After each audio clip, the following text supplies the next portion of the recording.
어, 에베소서 2장 1절에서 10절을 저희들이 먼저 교독하도록 하겠습니다. 제가 한 절 읽고 여러분 한 절 읽고 2장 1절 여러분 2절 3절 이렇게 교독하도록 하겠습니다. 에베소서 2장 1절입니다. 그는 허물과 죄로 죽었던 너희를 살리셨도다.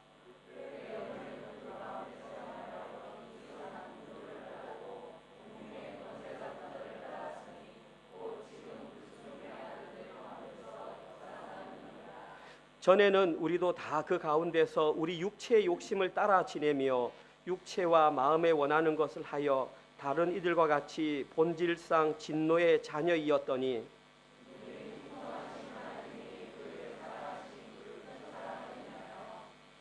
허물로 죽은 우리를 그리스도와 함께 살리셨고 너희는 은혜로 구원을 받은 것이라.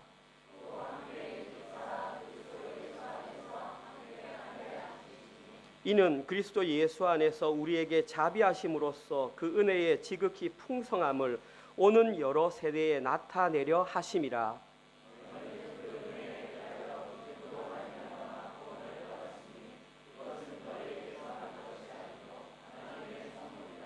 행위에서 난 것이 아니니 이는 누구든지 자랑하지 못하게 함이라. 우리는 그가 만드신 바라 그리스도 예수 안에서 선한 일을 위하여 지으심을 받은 자니 이 일은 하나님이 전에 예비하사 우리로 그 가운데서 행하게 하려 하심이라. 아멘.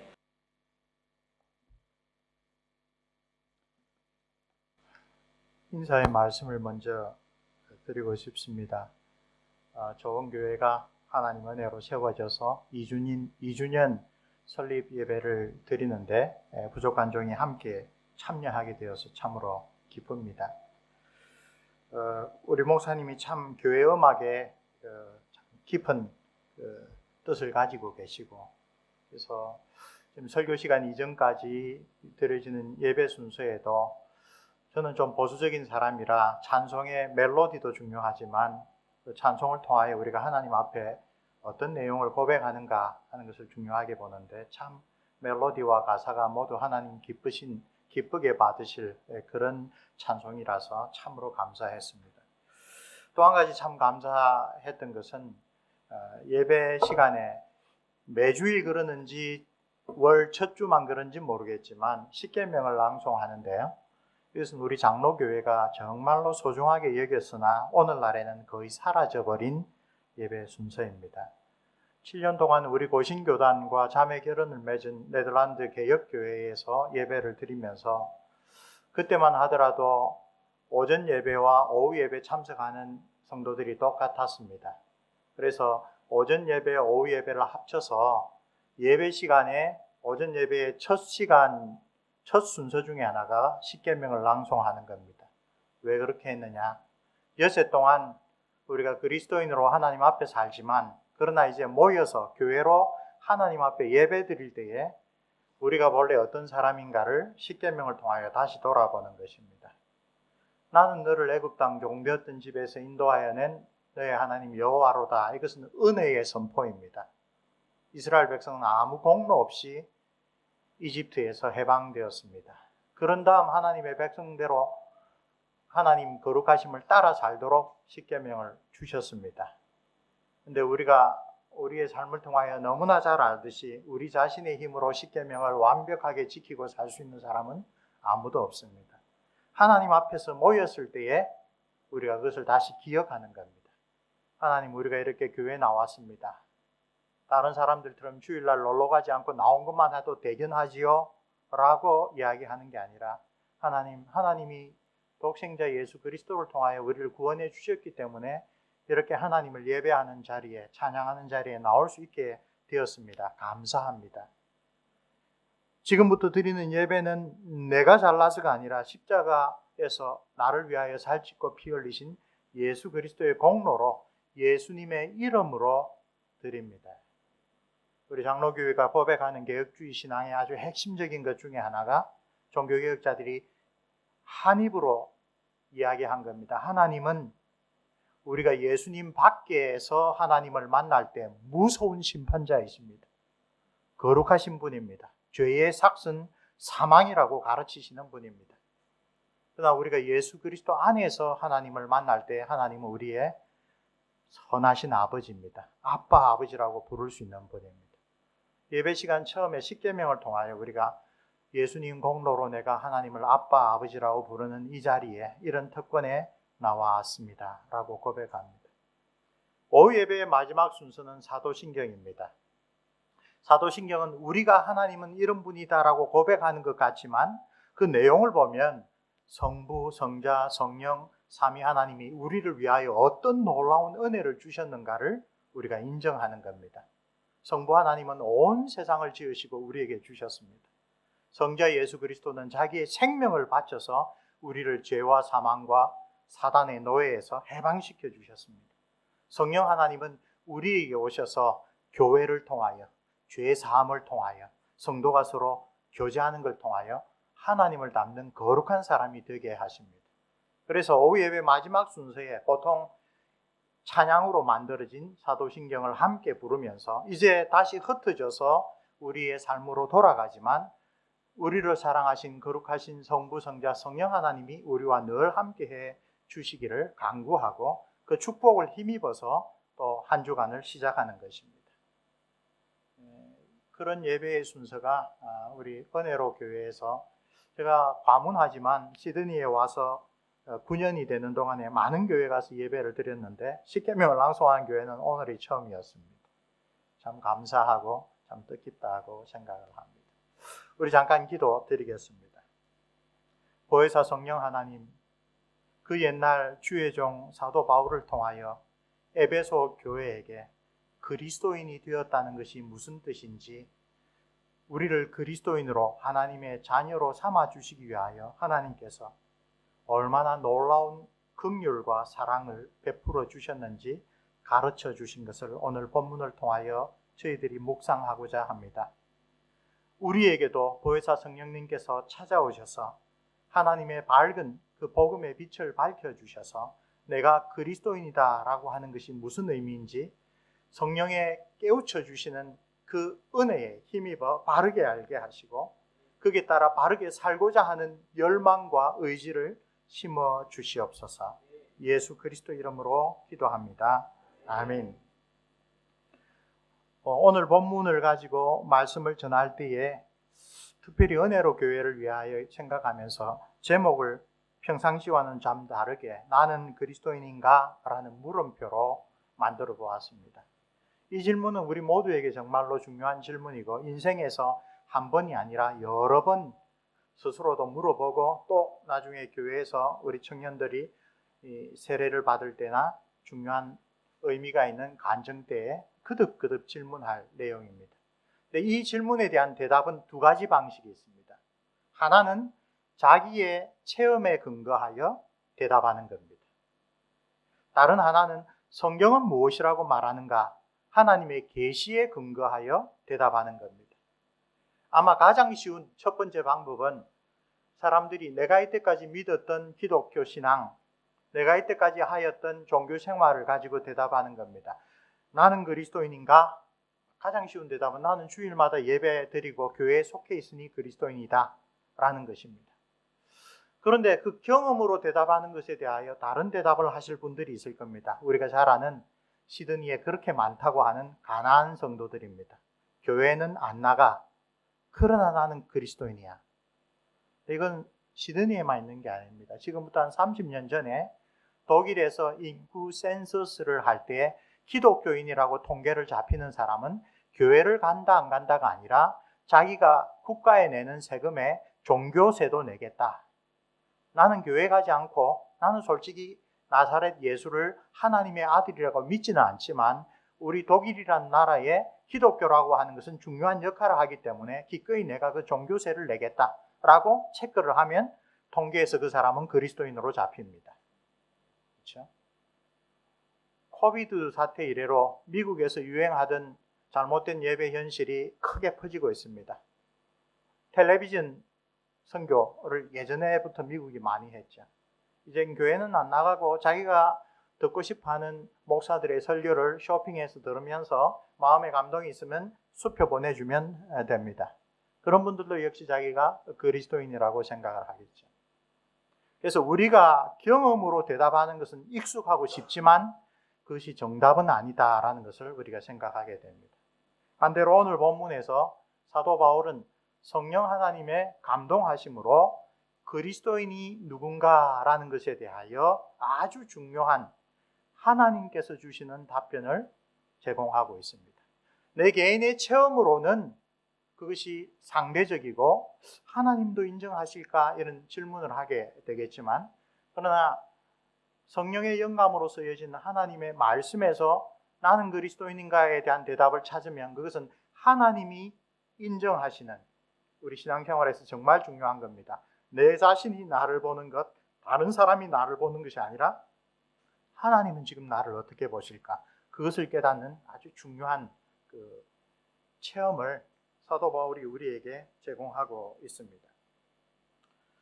사도 바울은 오늘 유명한 본문에서 before and after, 광고 기법으로도 유명하죠. 뭔가 중간에 있었는데 그 이전에는 이랬는데 이후에는 확실히 변했다. 그렇죠? 그런 기법으로 우리에게 구원이란 무엇인가, 구원을 받은 그리스도인이란 어떤 사람인가를 이야기를 합니다. 먼저 before를 봅시다. 구원을 받기 전에, 우리가 그리스도인 되기 전에 우리는 어떤 사람입니까? 딱 세 가지로 이야기를 합니다. 첫째, 죄로 죽었다. 허물과 죄로 죽은 사람이다. 멀쩡히 살아있는 사람을 죽었다고 이야기를 합니다. 두 번째로 3절에 전에는 이라는 말로 분명하게 우리는 종살이하고 있었다. 우리는 노예 상태였다. 셋째로 그래서 하나님을 만나면 우리는 진노를 받아야 할 대상이었다. 이 세 가지입니다. 죽었다, 노예 상태였다, 심판을 피할 수 없는 그런 비참한 운명이 우리를 기다리고 있다. 허물과 죄로 죽었다라고 할 때 이 말은 정말 사도 바울이 그 신구약 성경 전체의 핵심적인 개념을 잘 집약시켜서 말한 겁니다. 허물이라고 하는 단어는 원래 여기서 여기까지 건너가지 말아야 되는데 건너갔다는 겁니다. 발걸음을 잘못했다는 것입니다. 우리 장로교회 소요리 문답에서 죄란 하나님이 명하신 것을 부족하게 하거나 혹은 하나님이 명하신 것을 어기는 것, 이게 바로 선을 넘은 겁니다. 그렇죠? 그 다음에 나오는 죄라는 말은, 하마르티아라는 말은 구약에서 하타라는 말로 나오는 가장 근본적인 겁니다. 하나님께서는 본래 우리를 하나님의 형상으로 지으셨습니다. 그래서 이 세상 그 무엇과도 비교할 수 없는 생명의 가치를 사람에게 두셨습니다. 하나님의 형상이라고 할 때 형상은 그 사람을 보면 하나님이 누구신지 보인다 하는 겁니다. 바알의 형상은 그 소의 모습이었습니다. 풍요를 주는 신을 그 형상을 보고 바알은 우리에게 농사에 풍요를 준다라고 알고 있습니다. 블레셋 사람이 섬기던 다곤 신은, 다그란 말은 물고기입니다. 물고기 가죽을 덮어쓴 거인의 신상입니다. 지중해의 포세이돈을 의미합니다. 형상이란 말은 눈에 보이지 않는 하나님이 어떤 분이신지 눈으로 보게 해주는 존재란 말입니다. 인간이 하나님의 형상으로 지음받았다는 것은 우리를 보면 하나님이 어떤 분인지가 나타나야 된다.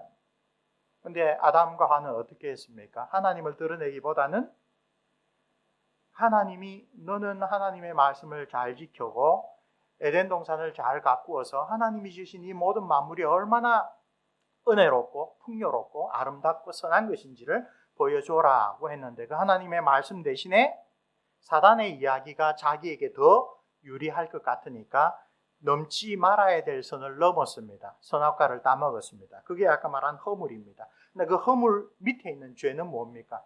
하나님이 본래 아담과 하와를 통하여 모든 사람이 가려고 했던 그 목표, 하나님의 영광에 이르지 못하고 자기 영광을 추구하다가 엉뚱한 데로 빠져가는 거예요. 이 죄라는 말은 본래 가야 할 곳을 가지 않고 엉뚱한 데로 갔다 하는 겁니다.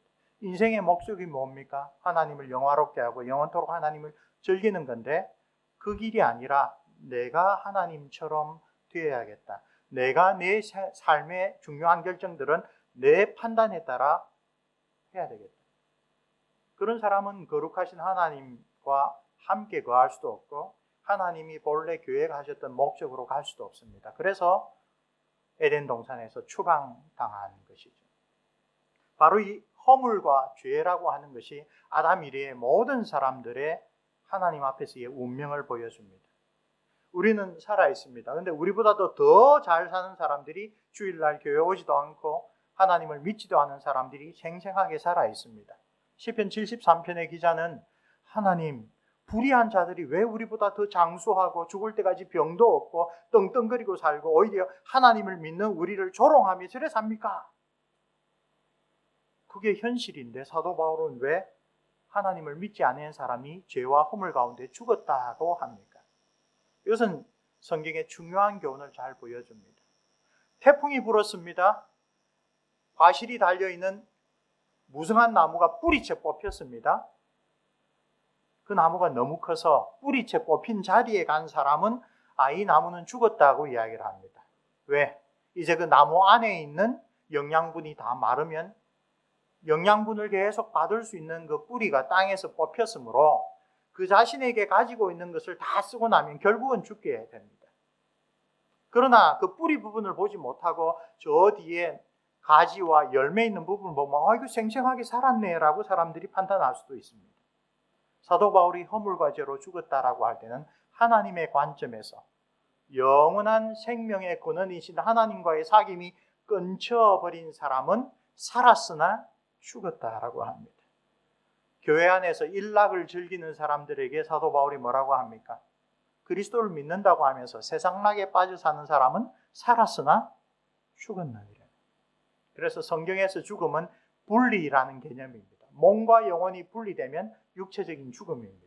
그러나 그것보다 더 심한 것은 영적인 죽음입니다. 참 생명의 근원이신 하나님과의 교제가 끊쳐져 있으면 그 사람은 살았으나 영적으로 죽은 겁니다.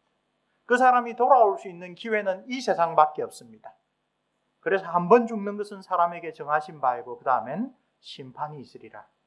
하나님께서 그래도 기회가 있을 때에 돌아오라고 합니다. 우리 자신 또 우리가 사랑하는 가족들 이 세상에 하나님께서 기회를 주시는 그 한도 내에서 참 생명이신 예수 그리스도를 주와 구세주로 믿으라라고 하는 것은 그분들은 안타깝게도 참된 생명의 근원이신 하나님과 지금 끊쳐 있다는 거죠. 신학교수이지만 저 자신이 여러 번 위기를 겪습니다. 내가 신학교에서 매주일 가르치고 교회에서 매주일 설교하고 주일 저녁에 성경 공부를 인도하면서도 내가 과연 생명이신 하나님과 정말 살아있는 교제를 나누고 있는가? 아니면 이 모든 것이 직업적인 일, 이것이 습관적인 일로 되어 있는가? 그래서 하나님과 연결되어 있다라는 그 참 기쁨과 하늘로부터 오는 평강과 은혜를 맛보지 못하고 살아갈 때가 있습니다. 그럼 나의 생명이 위태로운 것입니다. 나의 생명이 영적으로 충분하지 못한 것입니다. 바울은 구원받기 전에 우리가 그런 영적으로 죽어있는 자였다라고 이야기합니다. 영적으로 죽어있는 자의 중요한 특징이 3절에 나타납니다. 3절에 우리의 노예된 상태를 세 가지로 이야기를 합니다. 이 세상 풍조를 따라 살아간다.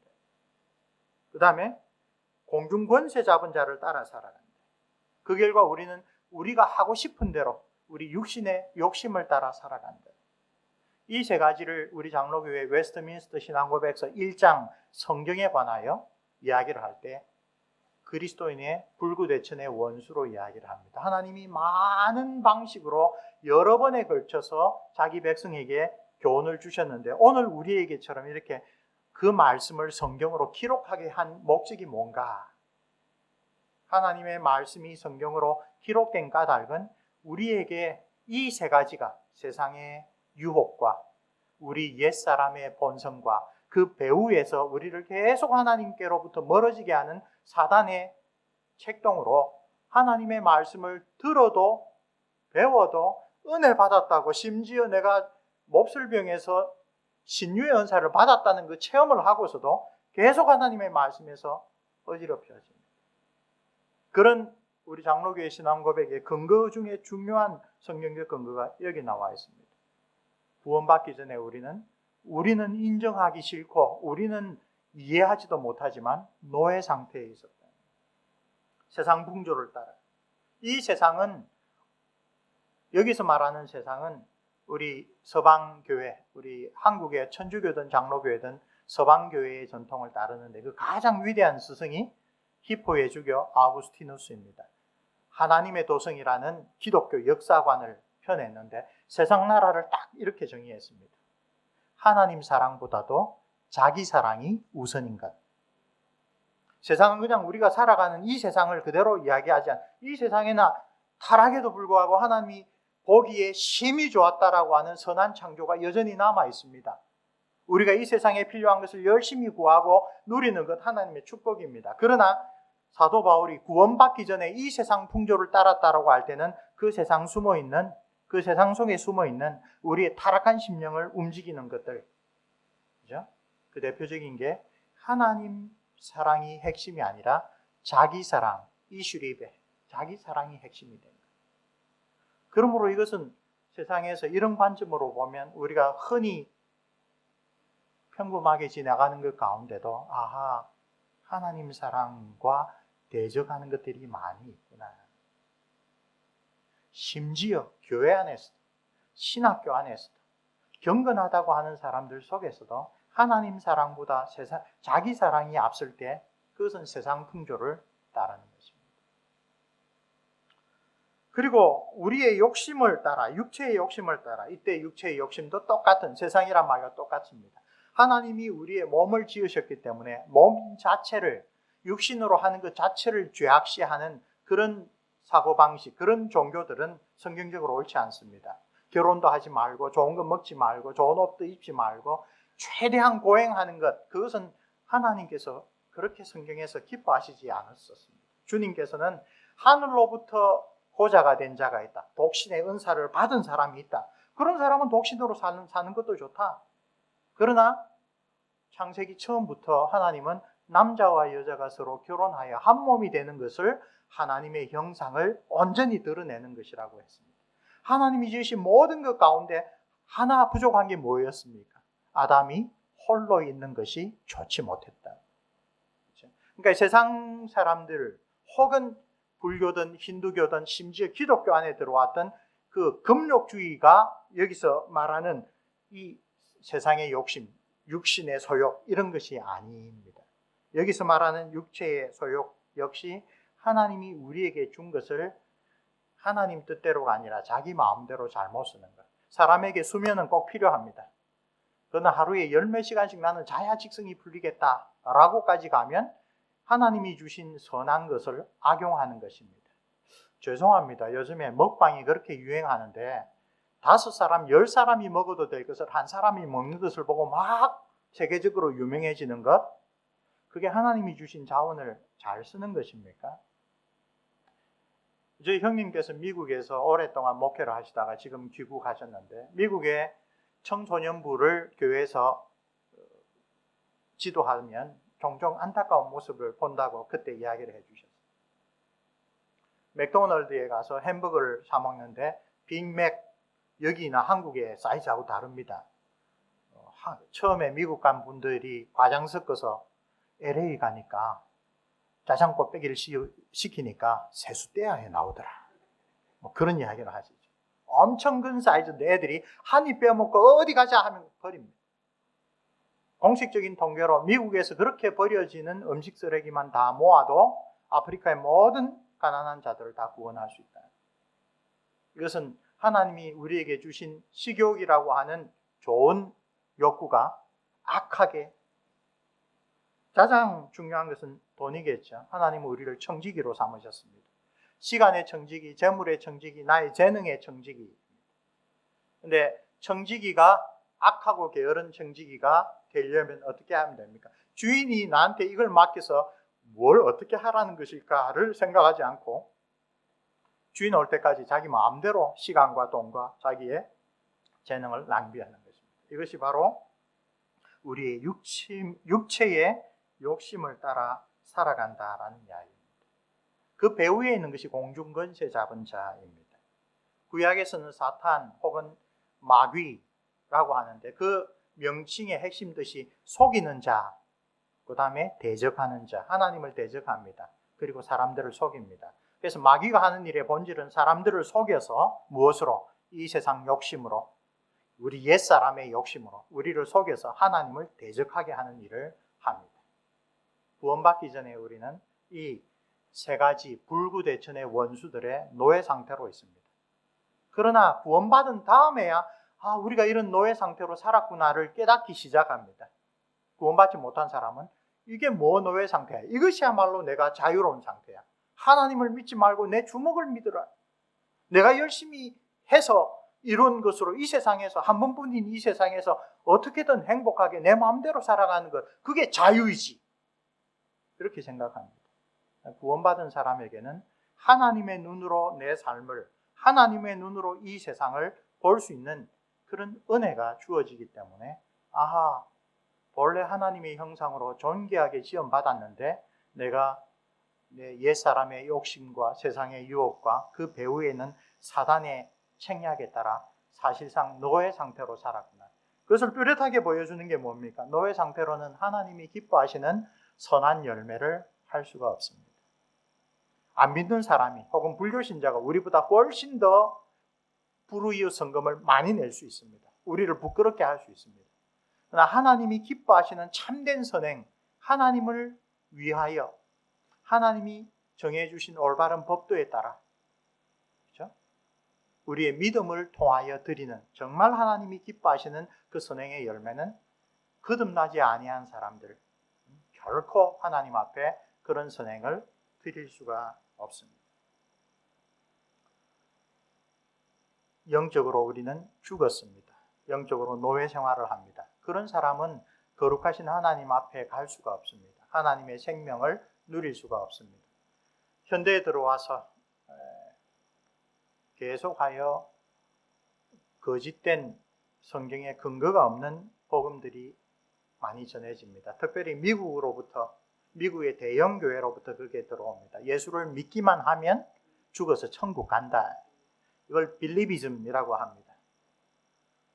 거기에 대하여 성경은 절대로 그렇게 가르치지 않는다. 성경은 예수님을 나의 구세주로 믿는다는 사람은 반드시 그분을 나의 주님으로 삼고 나는 그 주님의 종으로, 청지기로 주님의 뜻이 무엇인지를 여쭈어 보면서 그 뜻대로 행하는 자가 참된 구원받은 자다. 성령 하나님은 내가 믿노라 말을 하면서 내 삶이 여전히 세상과 자기의 욕심의 노예 상태를 하는 그런 사람 속에 거할 수가 없다. 거룩하신 성령님은 거룩하지 않은 곳에 거할 수가 없다.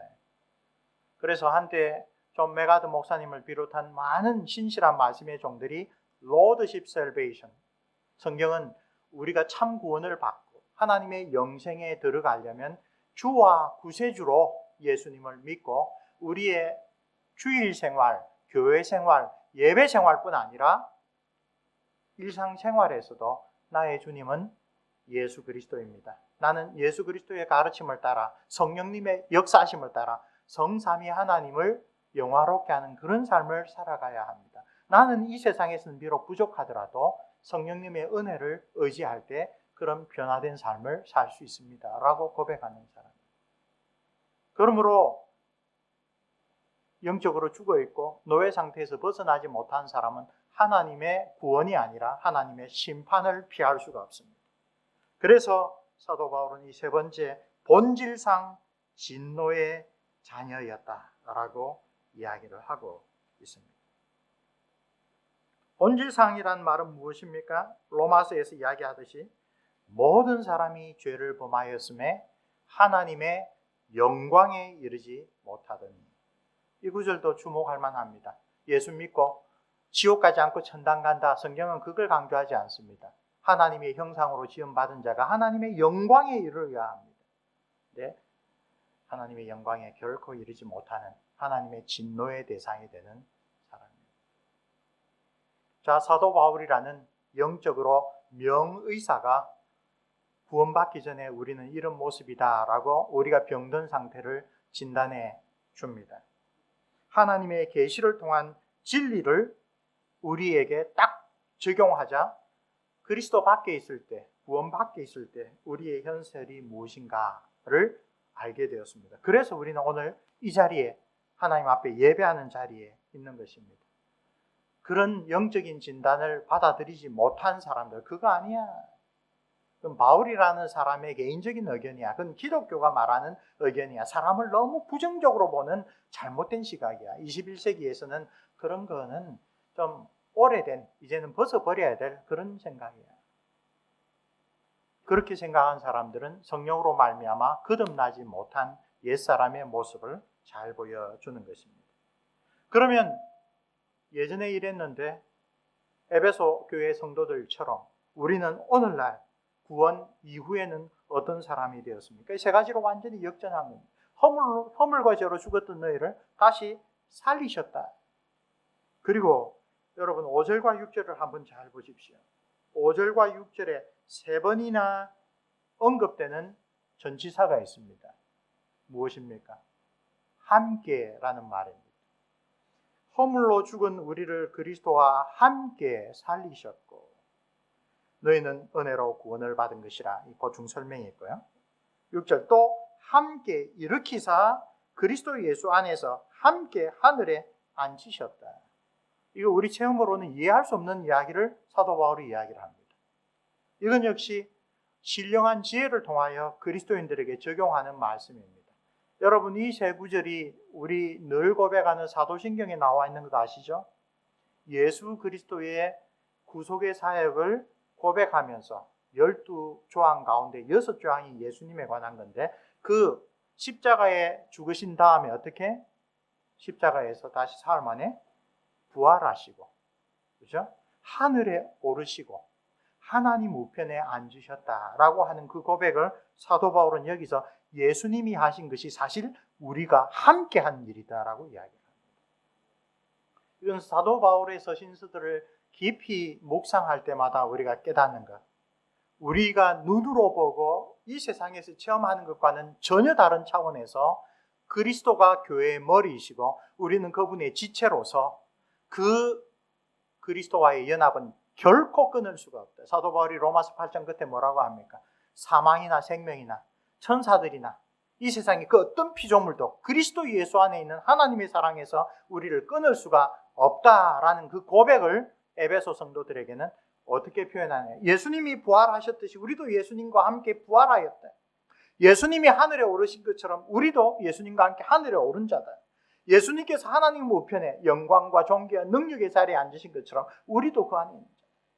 그래서 종교개혁의 유명한 요리문답서죠. 하이델베르 요리문답은 사도신경을 해설하면서 그리스도께서 하늘에 오르셨다는 것이 우리에게 주는 위로가 무엇입니까? 라고 묻고 가르칩니다. 우리의 머리 대신 예수님께서 하늘에 오르신 것처럼 확실하게 우리 그분의 지체된 우리도 반드시 하늘에 올라갈 거라는 보장입니다. 예수님이 하나님 우편에 앉아 계십니다. 우리도 예수님과 떨어질래야 떨어질 수 없는 그분의 지체인 우리도 반드시 하나님 나라에 갈 것이라는 확신입니다. 하늘에 있는 보장이 예수님입니다. 그 예수님이 그것만이 아니라 땅에 있는 우리에게도 이것을 실제로 체험하기 위하여 또 다른 보증을 주셨습니다. 뭡니까? 성령 하나님이 우리 마음 가운데서 그것을 보증하여 주시는, 하늘에 있는 표인 예수님을 땅에 있는 우리에게 보증해 주는 거예요. 오늘 중요한 교훈 중에 하나가 이겁니다. 우리가 매일매일 그런 성령에 인쳐주시고 보증해 주시는 것을 체험하고 확신하며 살아갑니까? 심지어 세상적으로는 시편 73편 기자처럼 하나님을 열심히 믿는데 오히려 왜 나는 하나님을 믿지 아니한 사람도 당하지 않는 이런 고통과 괴로움을 당합니까? 라고 하는 큰 공경에 처했을 때에도 하나님의 자녀에게는 보혜사 성령님께서 너는 예수 그리스도와 함께 하늘에 올라갈 사람이다. 그런 보증을 주셨다.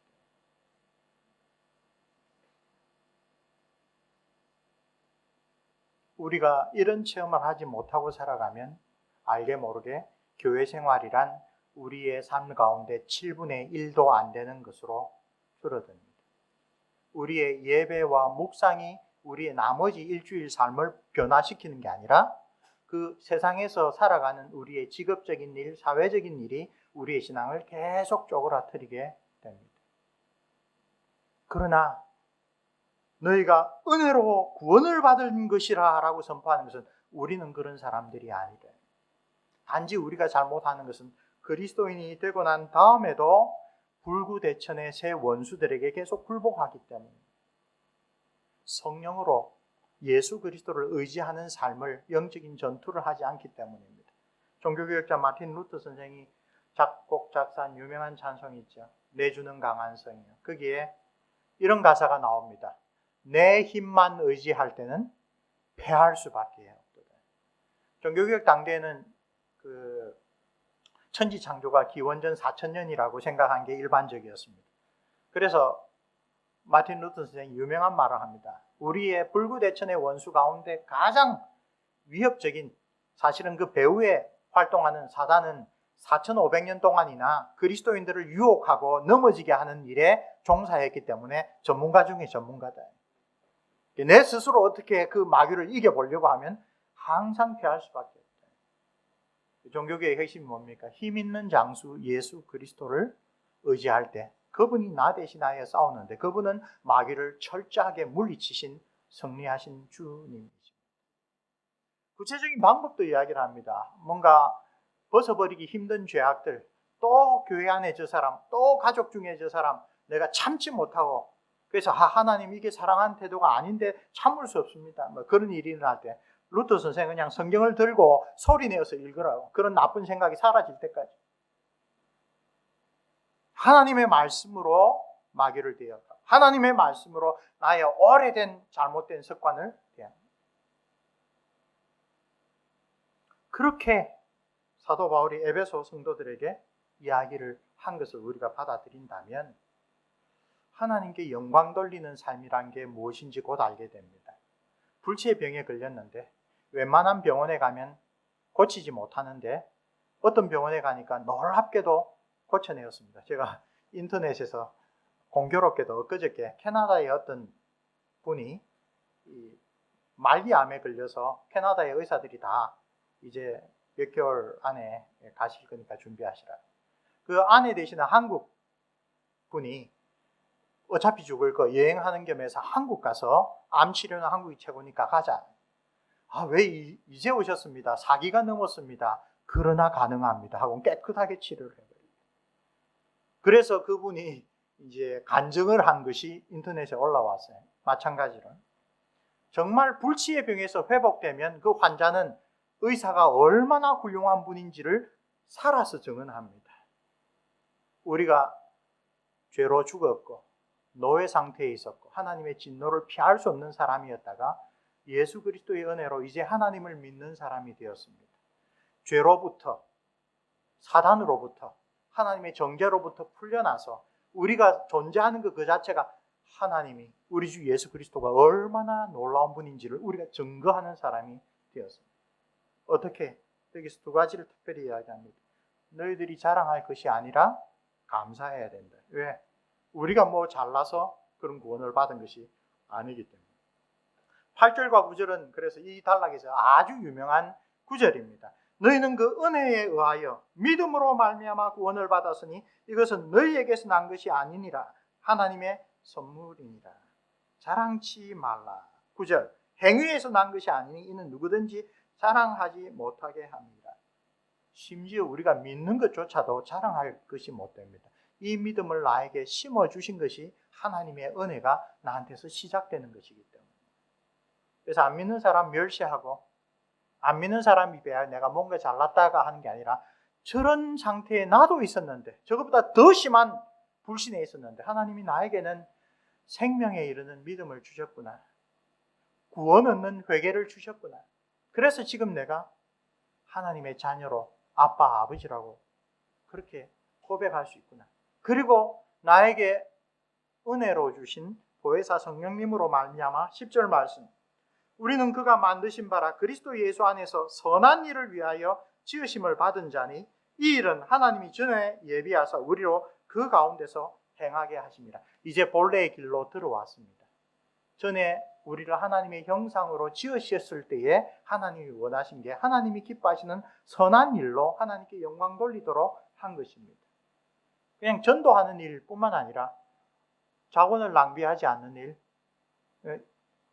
여러 가지 하나님이 우리에게 맡겨주신 이 세상을 우리가 잘 돌보고 가꾸는 일, 또 한 생명이라도 하나님의 복음을 듣도록 교회적으로 개인적으로 선교의 여러 가지 일을 돕는 일, 우리가 전통적으로 알고 있는 신앙적인 일, 교회적인 일뿐만 아니라 하나님의 형상으로 지음받아서 하나님이 만든 세상을 올바르게 다스릴 수 있는 사람들은 거듭난 그리스도인들밖에 없습니다. 선한 일은 무엇일까요? 이것만 하더라도 아주 우리 장로교회 신앙 고백을 다 살펴볼 수 있는데, 웨스트민스터 소요문답 산문답은 성경 전체가 가르치는 두 가지 핵심적인 교훈 중에 하나가 우리가 하나님을 어떤 분으로 믿어야 하는가, 둘째로 그 하나님이 우리에게 원하시는 바는 무엇인가. 이 산문답의 두 번째 질문이 39문답에 나옵니다. 하나님께서 우리에게 요구하시는 본분은 무엇입니까? 하나님이 우리에게 알려주신 뜻에 순종하는 겁니다. 그리고 난 다음에 우리 자녀들에게 성경을 가르치기 위하여 하나님이 우리에게 순종하라고 주신 규칙은 무엇입니까? 첫째는 십계명입니다. 우리 오늘 십계명 낭송하면서 끝에 그 모든 십계명을 바리새인들처럼 해석해서는 안 되고, 주일 성수하기 위하여 800가지 규칙을 만들어서 그거 지키는 거, 그게 성수가 아니라 하나님을 사랑하고 이웃 사랑하는 것을 안식일에도 특별히 더 잘하는 거예요. 그렇죠? 그 십계명에 다 나와 있다고 합니다. 근데 십계명 해설을 다 마치고 뭐라고 묻는 줄 아십니까? 그리스도인이 되고 난 다음에도 우리가 십계명을 다 지킬 수 있습니까? 못 지킵니다. 우리의 마음의 생각과 입술의 말과 행동으로 늘 십계명을 어기는 죄인들입니다. 그걸 깨닫는 것만 해도 하나님의 은혜를 받은 사람입니다. 그래서 우리에게 주신 두 번째 뜻이 예수 그리스도를 믿을 것, 생명에 이르는 회개를 할 것. 예수님을 믿는다라는 것과 회개한다는 것이 딱 동전의 앞뒤로 되어 있습니다. 예수님을 믿으면서도 일주일이 지나도 한 달이 지나도 1년이 지나도 내가 하나님 앞에 뭐가 부족한지를 깨닫지 못하고 산다면 영적으로 잠자고 있는 겁니다. 그 잠이 깊어지면 성경에서 흔히 잠을 죽음이라고 표현하죠. 하나님으로부터 멀리 떨어집니다. 예수를 믿는다는 것은 말씀과 성례와 주기도문을 통하여 하나님 앞에 내 모습이 어떤지를 하나님이 보시는 눈으로 깨닫고 그때마다 회개하는 것이죠. 하나님 잘못했습니다. 이 점에서 아직 나는 옛사람의 성품을 못 버렸습니다. 이 점에서는 아직도 마귀에게 농락당하고 있습니다. 불쌍히 여겨주십시오. 말씀으로 성령으로 나를 바르게 가르쳐 주시고 날마다 주님께서 기뻐하시는 참된 자유의 그 자유는 무엇으로부터의 자유, 죄를 짓지 않고 세상의 유혹에 빠지지 않는 자유일 뿐만 아니라 동시에 이전에는 내가 생각지도 못했던 일에 내 정성을 쏟고 내 돈을 들이고 내 노력을 기울이는 무엇을 할 자유입니다. 그리고 조금 전에도 말했지만 하나님이 참으로 받으시는 선행은 하나님을 믿는 자가 회개하는 마음으로 하나님의 뜻에 순종하는 그 길밖에는 없습니다.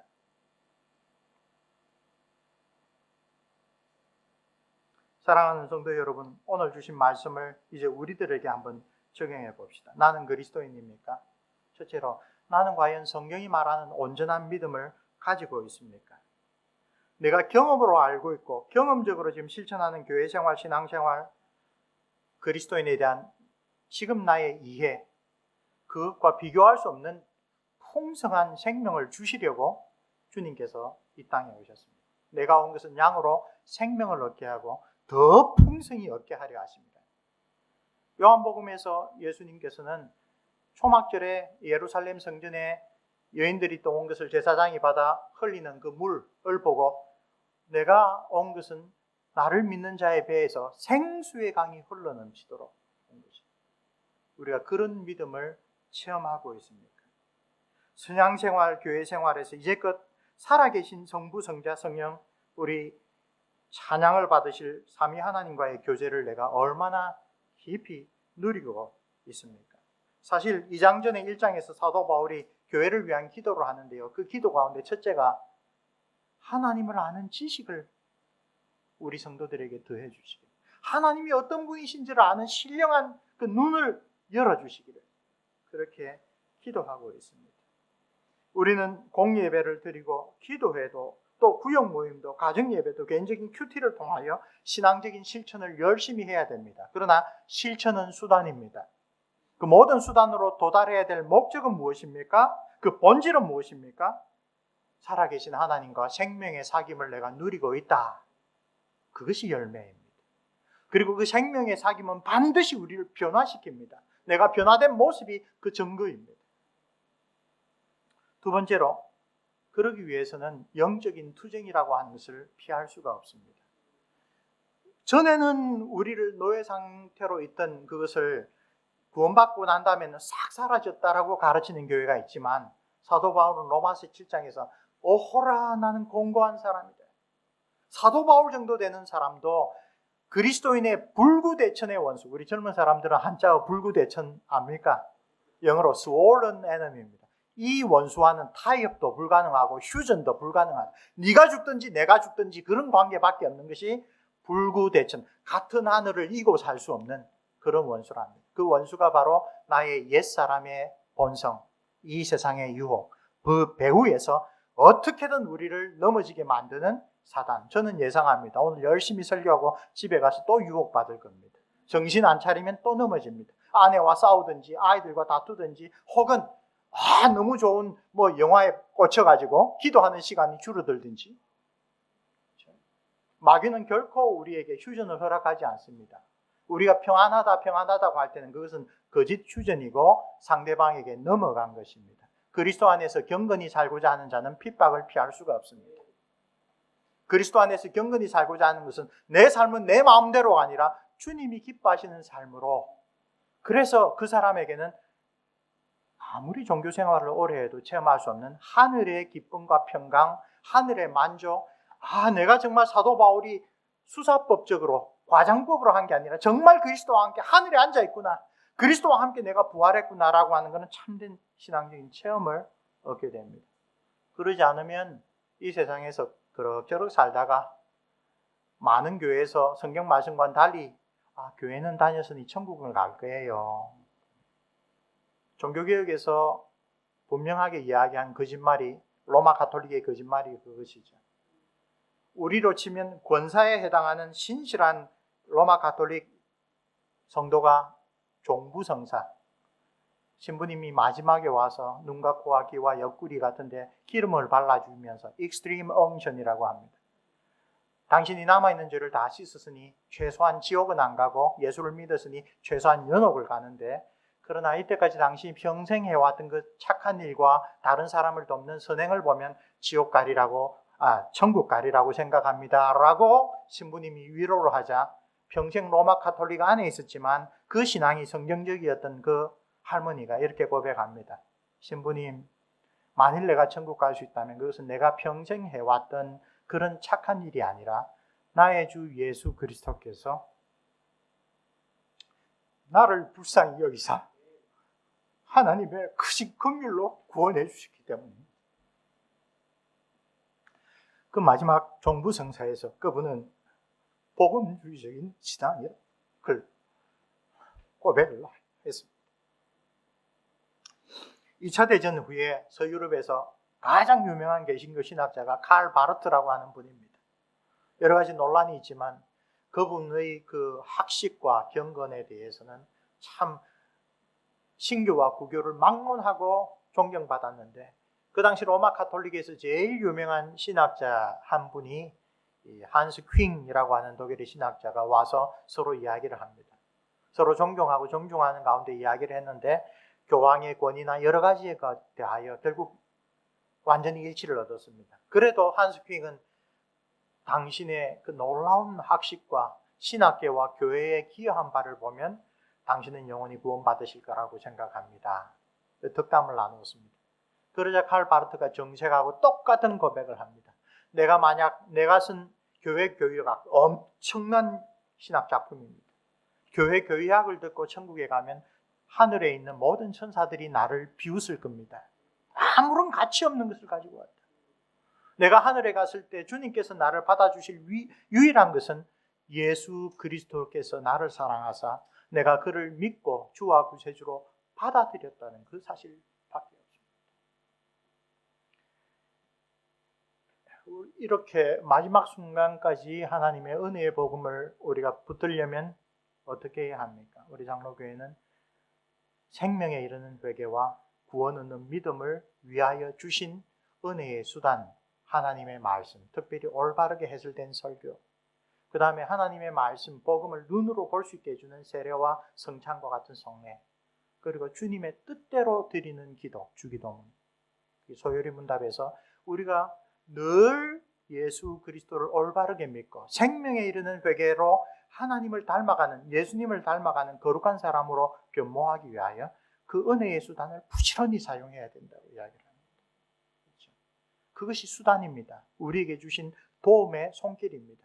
그걸 부지런히 사용하여 우리는 믿음과 회개에서 점점 더 깊어져서 내 자신이 보기에, 다른 사람이 보기에, 내 가까운 아내와 남편과 자녀들이 보기에 저 사람 생각하는 것, 말하는 것, 행동하는 것, 돈 쓰는 것, 삶에 대한 계획하는 것, 심지어 레저를 즐기는 것까지, 쓰레기 분리수거하는 것까지 예수님을 생각해서 예수님은 어떻게 하셨을까?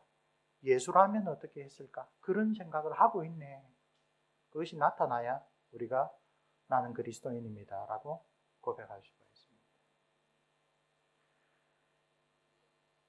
성령께서 우리의 영적인 눈을 밝혀주셔서 하나님이 우리를 부르신 것이 어떤 의미인지, 구원의 길을 걸어가는 우리를 기다리고 있는 하나님이 우리에게 주실 기업이 얼마나 풍성한지, 그리고 그 길을 잘 가도록 우리를 도우시는 하나님의 능력이 얼마나 크고 강력한 것인지를 에베소 성도들이 알게 해 주십시오라고 1장에서 사도 바울이 기도했습니다. 곧바로 오늘 우리를 위한 기도이기도 합니다.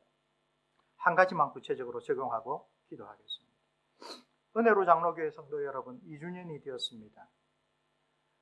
개인적으로 해야 될 영적인 투쟁과 더불어 교회적으로 해야 될 영적인 투쟁이 있습니다. 그것이 오늘 우리가 시간상 읽지 못한 2장 11절부터 22절까지에 나옵니다. 뭡니까? 하나 되어야 된다. 여기서 하나 된다는 것은 에베소 교회에서는 이방인과 유대인이 하나 되어야 된다. 유대인들은 아브라함의 자손으로 난지 8일 만에 할례를 받고 12살에 율법의 멍에를 진 선민이다. 우리는 거룩한 민족이다.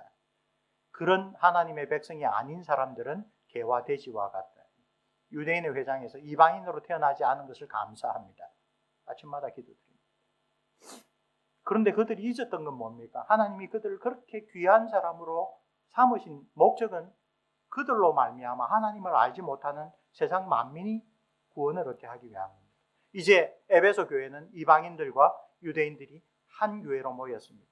근데 여전히 나는 그래도 1등 신자고 너는 2등 신자야. 그런 생각은 구원받은 은혜에 전혀 걸맞지 않다. 그래서 사도 바울은 그러므로라고 시작하는 11절, 이때까지 복음을 잘 설명해 놓고 적용하는 것을 교회 안에서 하나가 되어라. 네가 유대인이라고 자고하지 말아라. 네가 신앙이 좀 더 남들보다 앞섰다라고 교만하지 말아라.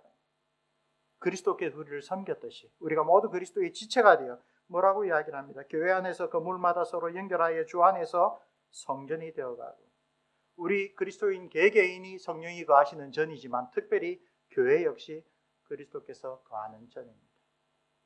여러분, 교회 생활 오래 하신 분, 우리 이민자의 삶을 사신 분들 너무 잘 알죠. 조금 어렵다고, 조금 마음에 안 든다고 수 틀리면 다른 교회로 옮겨가는 그런 짓 하지 마십시오. 하나님이 기뻐하지 않는 일입니다. 이 교회로 나를 불러주신 뜻이 무엇인가? 하나님이 부족하지만 나를 통하여 이 교회를 하나님의 거룩한 성전으로 지어가시는데 내가 어떤 일을 감당할 수 있을까? 아주 미미하고 작게 보이지만 하늘에서는 하나님이 천사들과 함께 기뻐하실 그런 일이 무엇인가를 궁구하고 기도하고 헌신하기를 바랍니다. 그것이 교회로서 청년들이나 장년들이나 심지어 아이들도 내가 이 교회의 성도가 되었다, 이 교회를 통하여 하나님 나라의 권속이 되었다라고 하는 그러한 올바른 헌신입니다. 기도하겠습니다. 은혜로우신 아버지 하나님, 2주년을 맡아 하나님 앞에 감사 예배드리는 이 은혜로 교회 위에 하나님께서 하늘로부터 신령한 복과 모든 필요한 것들을 내려주시기를 소원합니다. 무엇보다도 말씀 충만, 성령 충만하여서 하나님의 뜻을 올바르게 깨닫는 성도들이 많이 일어나게 하시고, 그 뜻에 올바르게 순종하는 삶으로 정말 정말 나는 그리스도인입니다 라고 하나님 앞에서 감사함에 넘쳐 고백할 수 있는 그런 열매를 맺게 해 주옵소서. 말씀과 성례와 주기도문을 통하여 아버지 하나님 생명에 이르는 회개와 구원 얻는 믿음이 우리의 삶 가운데 나날이 풍성하게 뚜렷하게 나타나게 해 주시옵소서. 무엇보다도 하나님 나라와 주의 몸된 교회를 위하여 새롭게 섬김을 다짐하고 실천함으로써 하나님이 나와 함께 하신다는 우리 신앙 고백의 가장 중요한 확실한 토대를 우리 모두가 체험하게 해 주시옵소서. 우리 주 예수 그리스도 이름으로 기도합니다. 아멘.